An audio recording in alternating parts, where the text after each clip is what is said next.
Kamusta? Kabols TV nga pala. At ito ang A Day in the Life with a Hangover.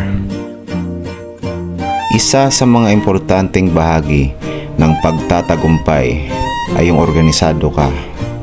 Yung tipong lahat ng kailangan mo, alam mo kung saan mo siya hahanapin.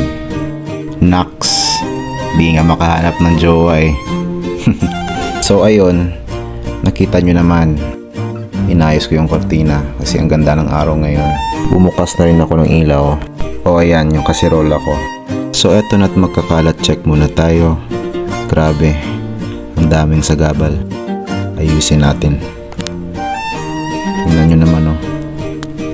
O ayan, police check. Loh, ginawa pa talagang gitarang pang concert oh. Artist yarn. Parang di lang halata na merong hangover. Grabe.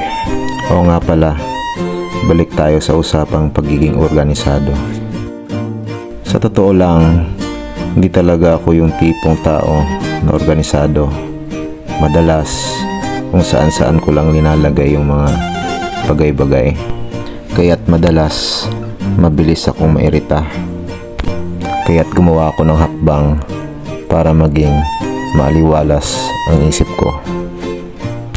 Inaamin ko, nahirapan ako nung una.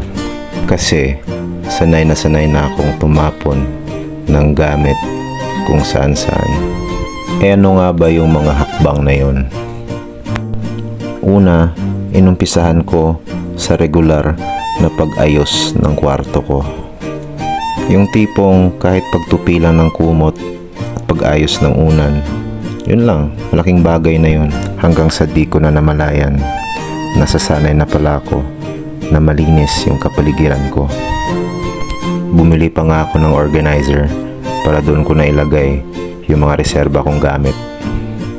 Tsaka sa trabaho o di kaya't sa pagbablog, nagtitake notes na ako para hindi na mahirapan yung brain cells ko kaka-retrieve ng info. Char! So yun lang, naway napasaya ko kayo sa munting kwento ko. Tsaka laging tatandaan na hindi hadlang ang hangover sa mga pangarap natin sa buhay. Salamat.